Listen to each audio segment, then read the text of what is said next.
Hello, hello. How are you all today? Um, well, first and foremost, I feel really close. My door open. It's super nice out here. Got my plants. I wanted to invite you all to the retreat, which is the 18th to the 21st, and there are only 5 more days to sign up. The last day to sign up is Friday, the 5th.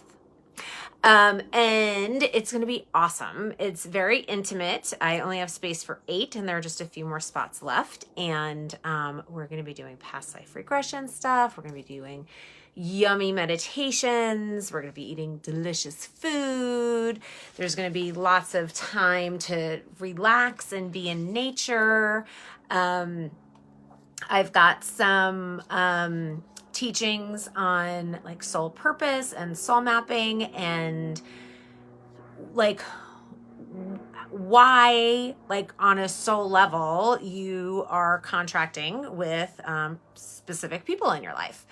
And so it's going to be a super nourishing and nurturing weekend. And I would love for you all to be there. We're going to be staying at our Hotel Leavenworth, which is in the heart of downtown Leavenworth. And I just sounded like an ad real quick.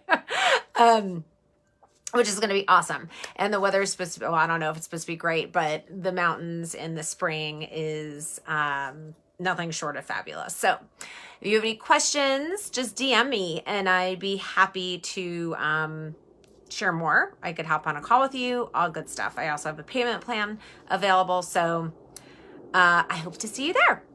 Today, I hope everybody had a wonderful spring weekend.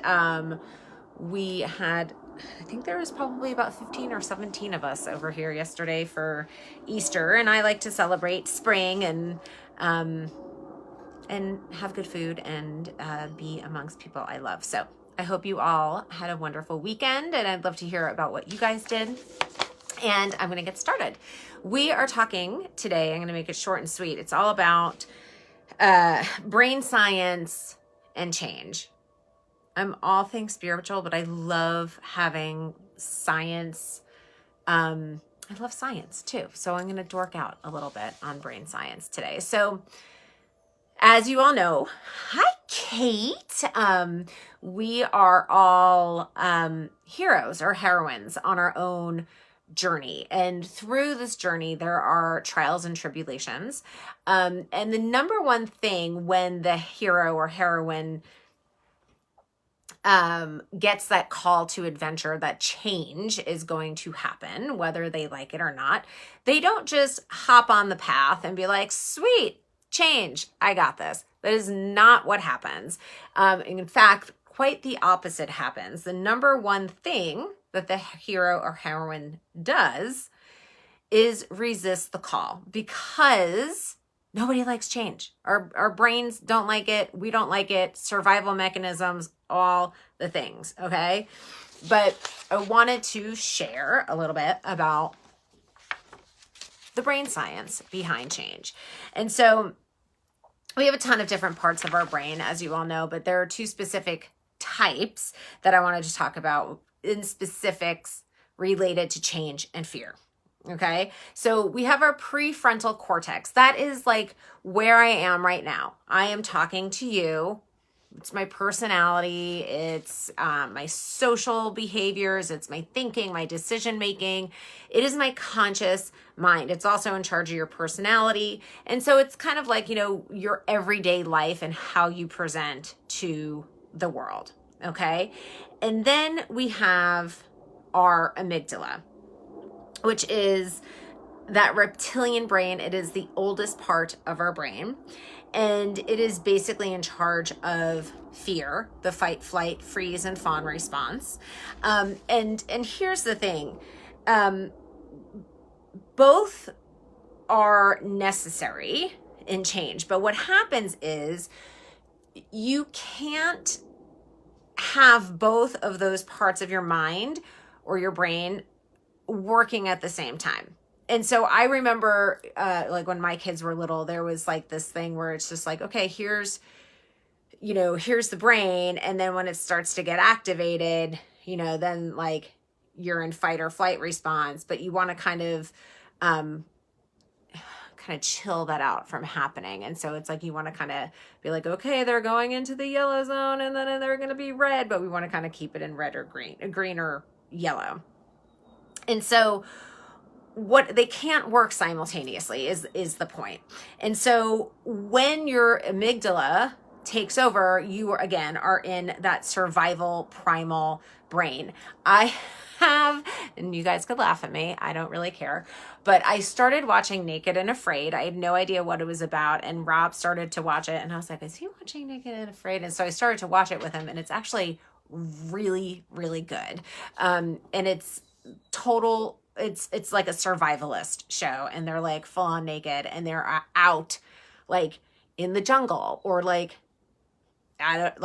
they're in crazy places. And I was watching it last night, and they're like in the African savannas right now, and they're like full on like trying to build a hut, and there are like wildebeests and lions and even like the deer. And I'm like, oh my God, everybody is like in full on amygdala survival mode right now. It's fascinating.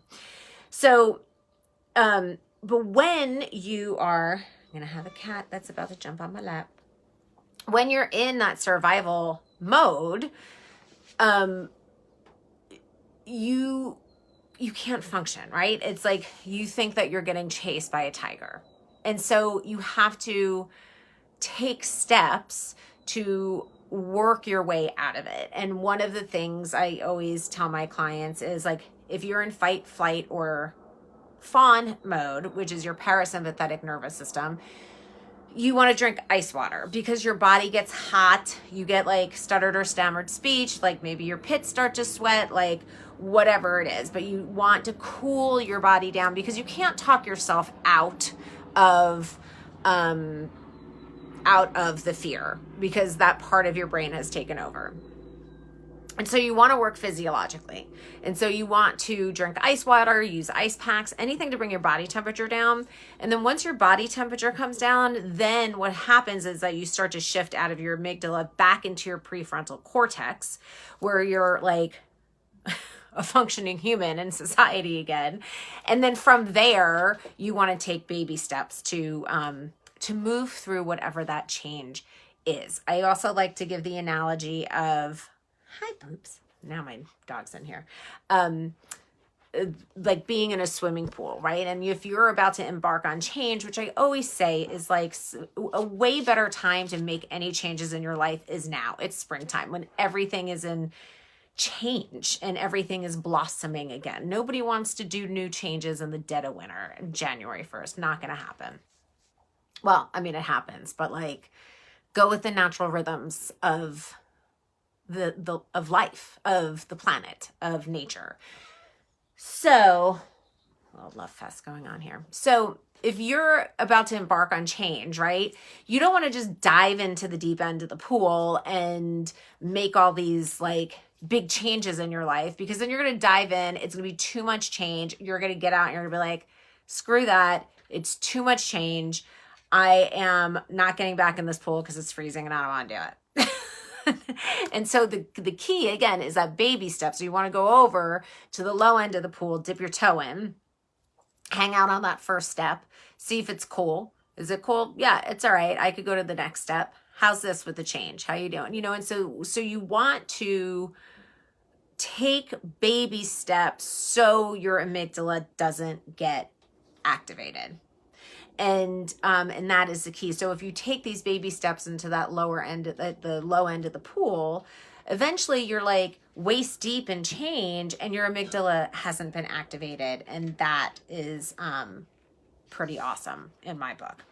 So when you feel like you are getting activated, that your amygdala is getting activated, take a breather.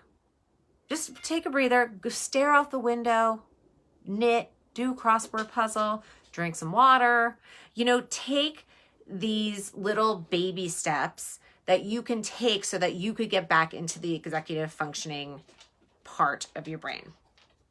And then again, once you're back in that prefrontal cortex / amygdala, hey, Teresa, then the baby steps are key in keeping your mindset where it needs to be when you are making these changes in your life. So that is what I want to share with you today. Again, if you were even remotely interested in the retreat, it's going to be awesome. There is an amazing group of women that are coming. Some of them have already came last year. We have a fabulous time. We make sure that we have enough like downtime to just like chill and hang. And we're going to be doing some awesome, super cool, like spiritual soul work stuff about, like, ow, just hurt my finger. Anybody else having like joint pain with perimenopause, by the way? Like, I can't, like, I really think I have arthritis in this middle finger right here, which is hilarious. And Rob thinks it's probably because I use it too much.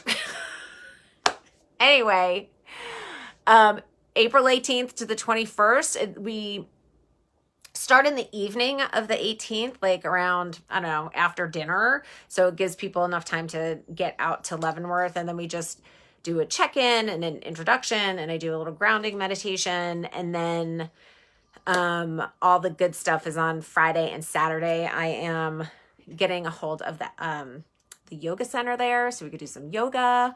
And then we close on like Saturday evening, so that so then you could have an extra night, and then you could just chill out in Leavenworth if you want. Or, you know, some people, like I think 1 or 2 people had to go home on Saturday night the last time. So anyway, it's going to be fabulous. And if you're interested, hit me up. You could DM me, or if you have my phone number, you could text me, all the things. So have a great day, and I will see you on the flip side. Mwah.